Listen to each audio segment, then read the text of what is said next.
Romanian Parliament in Bucharest has received the submission for the second phase of the country's main battle tank recapitalization program. This modernization package includes up to 216 new tanks, along with support variants, with an estimated value of 6.5 billion euros before tax. The plan also envisions opportunities for domestic assembly or component production, a move considered strategic for the local defense industry. The proposal complements the acquisition of 54 M1A2SE PV3 Abrams tanks, which had already been approved earlier. However, the final decision regarding the primary platform remains open, with the American Abrams, Germany's Leopard 2A8, and South Korea's K2 Black Panther emerging as the strongest contenders. It is important to note that this plan has not yet become official government policy. It is still under parliamentary discussion and subject to strict budgetary mechanisms.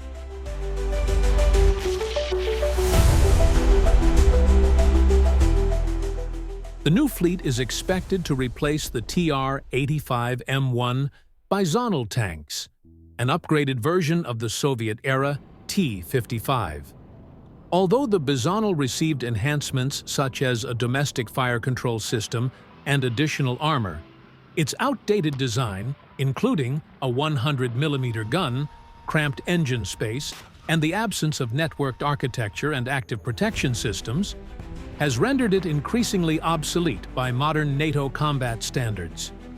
Each option Romania is considering brings unique advantages. The Abrams provides interoperability with U.S. forces in the Black Sea region, supported by abundant ammunition stockpiles and allied training infrastructure.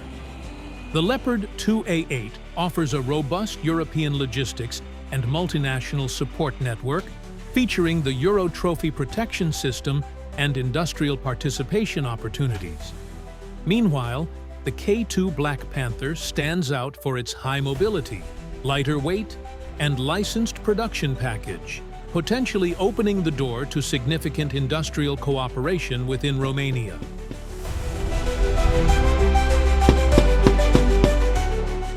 For troops on the ground, this modernization promises a substantial boost: higher first-shot probability, superior night-fighting capabilities, and better protection against modern anti-tank missiles.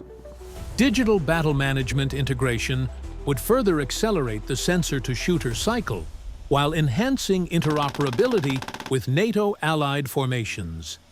Beyond military strength, the program is also viewed as a political and industrial strategy. With the Russia-Ukraine war ongoing and tensions in the Black Sea escalating, Bucharest aims to ensure it has a heavy combat force that is resilient, rapidly deployable, and sustainable. Delivery timelines, job creation, and support vehicles such as armored recovery vehicles and mine clearance systems will play a key role in the decision.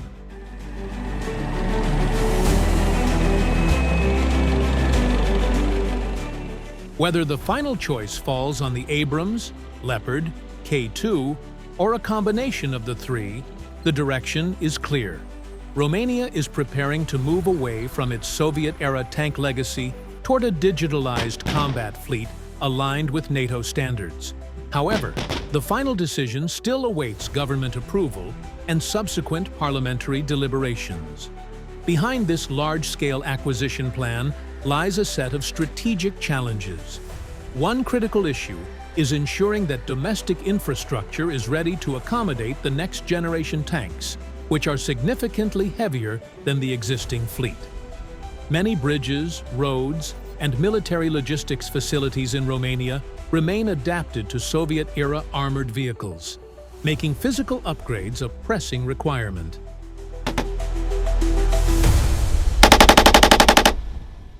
Long-term operational costs also remain a key concern. The Abrams, for instance, is known for its high fuel consumption due to its 1,500 horsepower gas turbine engine. While the Leopard and K2 promise better efficiency, each comes with different support packages. Parliamentary debates will therefore extend beyond upfront procurement costs to include maintenance expenses, spare parts availability, and the sustainability of training systems over decades. Romania's defense industry sees major opportunities in this program. If assembly or component production is conducted domestically, the benefits would go beyond technology transfer to include job creation and enhanced strategic capacity. South Korea's cooperation model with Poland on the K2 program is seen as a potential reference. However, negotiations with Western industry partners will ultimately determine how much economic benefit Romania can derive from this project.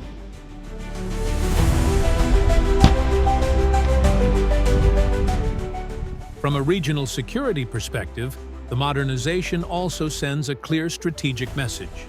NATO has long urged its members to strengthen ground combat capabilities on the alliance's eastern flank in response to Russia's threats.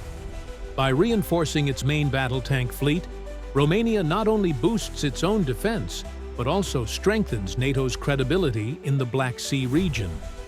Military analysts believe Romania's final decision will hinge on balancing immediate combat needs with long-term strategic planning. The Abrams offers direct compatibility with U.S. forces in the region. The Leopard ensures deeper European integration, while the K2 provides modern technological flexibility at a lighter weight.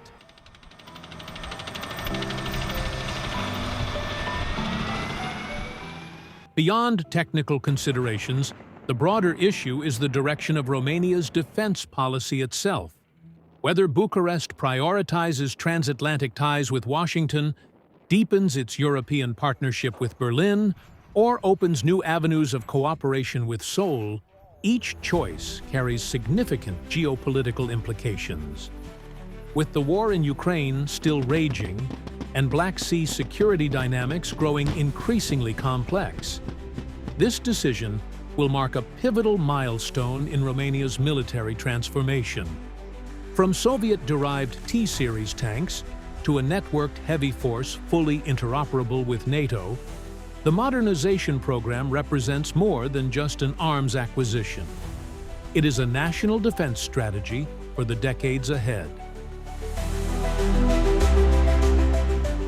Romania's main battle tank modernization is clearly more than a mere replacement of outdated platforms with new technology. It reflects a fundamental shift in the country's defense strategy, aimed at keeping pace with evolving threats on NATO's eastern frontier. With the choice between the Abrams, Leopard, and K2, Bucharest faces a decision that is not only technical, but also political and industrial in nature. Whatever option is ultimately chosen, the move underscores Romania's determination to leave behind its Soviet-era arsenal and transition into a modern land force fully compatible with NATO. Amid the ongoing war in Ukraine and mounting tensions in the Black Sea, the coming parliamentary decisions will play a decisive role in shaping Romania's place in Europe's security landscape.